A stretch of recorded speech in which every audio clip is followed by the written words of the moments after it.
Hi hello అండి, welcome to Bharatiya security systems. ఈరోజు అయితే ఇంకొకటి మనము కోఫ్ కంపెనీకి సంబంధించిన వైఫై కెమెరా అయితే అన్బాక్సింగ్ చేసి దీన్ని ఫస్ట్ నుంచి అసలు ఎలా రిజిస్టర్ కావాలా, ఇప్పుడు సపోజ్ మీరే తీసుకుంటారు, యాప్ ఎలా ఇన్స్టాల్ చేసుకోవాలా, ఎలా రిజిస్టర్ కావాలా, వైఫైకి ఎలా కాన్ఫిగరేషన్ చేయాలా, ఇదంతా నేను ఈ వీడియోలో చూపిస్తానండి. అలాగే దీని పర్ఫార్మెన్స్ ఇది ఎలా ఉంది, లో లైట్ కండిషన్లో ఎలా ఉంది, డే కండిషన్లో ఎలా ఉంది, అది కూడా నేను చూపిస్తాను. మొత్తం చూసేయండి. వీడియో లెంత్ ఎక్కువైందంటే మాత్రం సెకండ్ పార్ట్లో దీని పర్ఫార్మెన్స్ డే అండ్ నైట్లో ఎలా ఉంది అని చెప్పి పెడతాను, ఓకేనా. ఇది వచ్చేసి వైఫై కెమెరా అండి.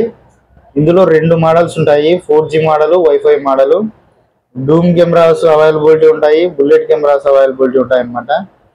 ఇది వచ్చేసి వైడ్ ఉంది, యూజ్ చేయడం జరుగుతుంది. మీకు లాంగ్ లెంత్లో వీడియో కావాలనుకుంటే మీరు బుల్లెట్ కెమెరాస్ అయితే ప్రిఫర్ చేయొచ్చు, ఓకేనా. దీని ఫీచర్స్ అలాగే దీని పర్ఫార్మెన్స్ ఎలా ఉంది మొత్తం మనము ఈ వీడియోలో తెలుసుకుందాం, చూసేయండి.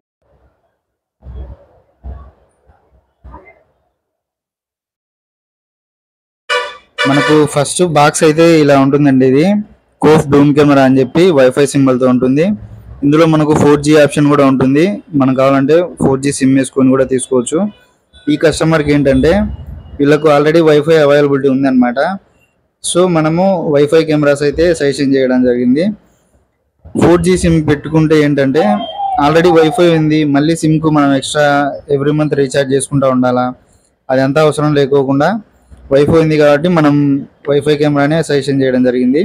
వైఫై లేని టైంలో మనకు అందుబాటులో లేదన్నప్పుడు మనం ఖచ్చితంగా 4G సిమ్ వాడుకోవాల్సి ఉంటుంది.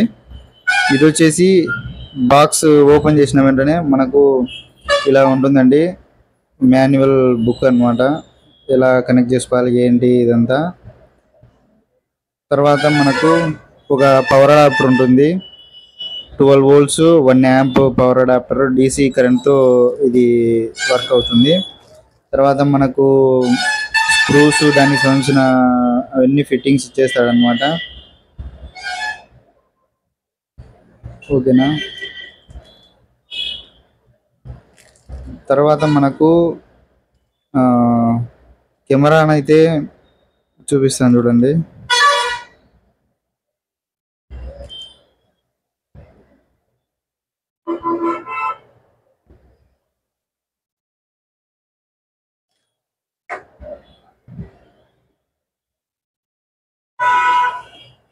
కెమెరా అయితే ఇది డూమ్ కెమెరా అనమాట. ప్యాకింగ్ కానీ దీని క్వాలిటీ కానీ బాగానే అనిపించింది ఇనిషియల్గా. పర్ఫార్మెన్స్ ఒకటి నేను చెక్ చేసి సెకండ్ వీడియోలో ఖచ్చితంగా పెడతాను. దీని డే టైంలో ఎలా ఉంది, దీని విజువల్స్ నైట్ టైంలో ఎలా ఉన్నాయని చెప్పి నేను ఖచ్చితంగా సెకండ్ వీడియో అయితే చేస్తాను. ఇలా ఉందన్నమాట. జస్ట్ ఇంతకుముందు మోడల్స్కి ఏంటంటే మనం స్క్రూ ఫిట్ చేయాలంటే బ్యాక్ సైడ్ ప్యానల్ అంతా తీసి స్క్రూ ఫిట్ చేసుకొని తర్వాత దాన్ని ఫిట్ చేయాల్సి ఉంటుంది. కానీ దీనికి ఏంటంటే మనకు బ్యాక్ సైడ్ చాలా సింపుల్గా ఇచ్చాడనమాట. దాన్ని జస్ట్ మనము కొంచెం స్ట్రెచ్ చేసి ఇలా అన్న వెంటనే వచ్చేస్తుంది. ఇది మైక్రో SD కార్డ్ సంబంధించినది స్లాట్ అనమాట.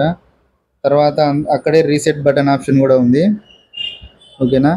మనము ఫిట్ చేసుకున్న తర్వాత ఇదేనండి, ఇది జస్ట్ మనము ఇలా ప్రెస్ చేసి ఇలా అన్న వెంటనే బయటికి వచ్చేస్తుంది. మనం దానికి ఫిట్ చేసుకొని గోడకి స్లాబ్కి కావాలా ఎక్కడ కావాలా అంతా చూసుకొని తర్వాత మనము కెమెరా డైరెక్ట్గా ఫిట్ చేసుకోవడమే. ఇది మనకు ట్యాన్ టిల్ట్ మూవ్ అవుతుంది, అంటే మాన్యువల్గానే మూవ్ అవుతుంది, ఆటోమేటిక్గా మన మొబైల్ నుంచి చేసుకునేది కాదు. మనం ఫిట్ చేసుకున్న తర్వాత మనకు ఏ యాంగిల్ కావాలనో చూసుకొని మనం పెట్టుకోవాల్సి ఉంటుంది. ఇందులో కూడా చాలా మంచి ఫీచర్స్ అయితే ఇచ్చినాడు. హ్యూమన్ డిటెక్షన్ ఇచ్చినాడు, 3MP కెమెరా, ఇది 2-way ఆడియో ఇచ్చినాడు. తర్వాత మనకు ఫుల్ నైట్ కలర్ ఇచ్చినాడు. ఇలా క్లౌడ్ స్టోరేజ్ ఆప్షన్ ఇచ్చినాడు. 256 వరకు మనకు SSD ఆప్షన్ ఇచ్చినాడు. ఇలా అనమాట. దాన్ని జస్ట్ అలా ప్రెస్ చేసిన వెంటనే కెమెరా అంతా వచ్చేస్తుంది. మీరేం టెన్షన్ పడాల్సిన పని లేదు. టెక్నీషియన్ ఉన్నా లేకోకున్నా కూడా మీరే ఫిట్ చేసుకోవచ్చు. ఓల్డ్ మోడల్ దానికైతే ఇలా తీసి చేయాల్సి ఉండేది. ఇప్పుడు ఏంటంటే జస్ట్ దీన్ని ఫిట్ చేసుకొని వెనకాల ఒక ప్యానల్ ఇచ్చినాడు కదా, దానికి స్క్రూ ఫిట్ చేసుకొని డైరెక్ట్గా మనమైతే ఇన్స్టాలేషన్ చేసుకోవచ్చు అనమాట. కెమెరా అయితే ఇనిషియల్గా బాగానే ఉంది. పర్ఫార్మెన్స్ మాత్రం ఒక 2-3 డేస్ వాడిన తర్వాతే దీన్ని రివ్యూ అనేది నేను చెప్తానండి. ఇదైతే లో బడ్జెట్లో సింపుల్గా మనం షాప్స్కి కానీ, ఏదైనా ఆఫీసులకు కానీ, ఇంటికి కానీ, గోడౌన్స్కి కానీ వైఫై ఉంది, సింపుల్గా మనకు పని జరగాలంటే ఈ కెమెరా అయితే మనం పెట్టుకోవచ్చు. ఇందులో మనకు డూమ్ కెమెరా ఉన్నాయి, బుల్లెట్ కెమెరాస్ కూడా ఉన్నాయి. దీనికి సంబంధించి ఇంకా ఎవరికైనా డౌట్స్, సేల్స్ ఏదైనా కావాలంటే ఒకసారి మమ్మల్ని కాంటాక్ట్ అవ్వచ్చు. నా కాంటాక్ట్ నెంబరు, దీనికి వైఫైయే కాకోకుండా RJ45 జాక్ కూడా ఉందండి. డైరెక్ట్గా మనము RJ45 వైర్ జాక్ యూజ్ చేసి కూడా మనం డైరెక్ట్గా దీన్ని ఆన్లైన్ చూసుకోవచ్చు. ఓకేనా. తర్వాత ఇప్పుడు మొబైల్ యాప్లోకి వెళ్ళి మనము ప్లేస్టోర్లోకి వెళ్ళి కోఫ్ ఆన్లైన్ అక్కడే ఉంటుందన్నమాట స్కానరు. మనకు సంబంధించి ఏ యాప్ అనేది చూసుకొని డౌన్లోడ్ చేసుకొని ఫస్ట్ మనం ఓపెన్ చేసిన వెంటనే ఇలా ఉంటుందన్నమాట. అగ్రి చేసేసి user name, password first Indiana మన రీజియన్ సెలెక్ట్ చేసుకొని మనకు సంబంధించిన మెయిల్ ఐడి ఒకటి ఇచ్చేసినామంటే పాస్వర్డ్ సెలెక్ట్ చేసుకొని లాగిన్ కావాల్సి ఉంటుంది. లాగిన్ అయిన తర్వాత చూపిస్తాను చూడండి.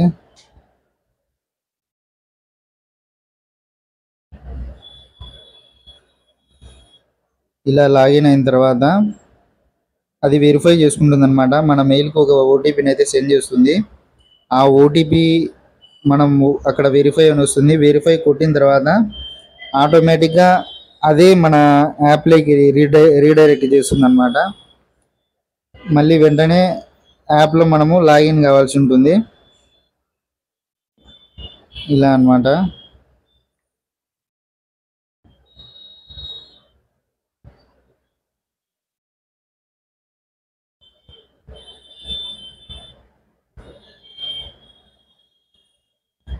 ఇలా ఉంటుందన్నమాట. నా మెయిల్కు నేను చూసుకుంటున్నాను. స్పామ్లో కూడా ఒకసారి కొన్నిసార్లు వస్తాయన్నమాట. మనము ఇన్బాక్స్లోనే కాకోకుండా స్పామ్లో కూడా ఒకసారి చెక్ చేసుకుంటూ ఉండాలి. ఇక్కడ వచ్చేసింది. ఇది వచ్చేసిన తర్వాత నేను వెరిఫై అని కొట్టంగానే యాక్టివేషన్ సక్సెస్ఫుల్ అని చూపించింది. తర్వాత ఆటోమేటిక్గా మన యాప్లోకి అయితే తీసుకుని వెళ్ళింది. యూజర్ ఐడి పాస్వర్డ్ సేవ్ చేయాలని అడిగింది. ఓకే అని చెప్పినాను. తర్వాత సేవ్ చేసిన తర్వాత ఇప్పుడు ఇలా ఓపెన్ అయింది. ఇక్కడ క్లిక్ బటన్ ఆన్ చేసి మనము పర్మిషన్స్ ఇచ్చుకుంటూ పోవాలన్నమాట. మనకు బ్లూటూత్ ఆన్ చేసుకోవాలి, కోఫ్ ఆన్లైన్ ఫైండ్ కనెక్టర్, ఇలా అన్ని పర్మిషన్ ఇస్తూ ఉండాలి. పర్మిషన్స్ ఇచ్చిన తర్వాత మీరు స్విచ్ ఆన్ చేసుకొని పెట్టుకోవాలన్నమాట డివైస్ను, అంటే కెమెరాను. అప్పుడు అదే కనెక్ట్ అవుతుంది ఆటోమేటిక్గా. కనెక్ట్ అయిన తర్వాత ఐపీ అడ్రస్ అడుగుతుంది, అంటే మీ వైఫై యూజర్ ఐడి పాస్వర్డ్ కొట్టమని చెప్పి అడుగుతుంది. మీరు ఆ వైఫై పాస్వర్డ్ యూజర్ ఐడి కొట్టిన తర్వాత అది ఆటోమేటిక్గా వచ్చేస్తుంది అనమాట. ఇలా థ్యాంక్ యూ అండి, భారతీయ సెక్యూరిటీ సిస్టమ్.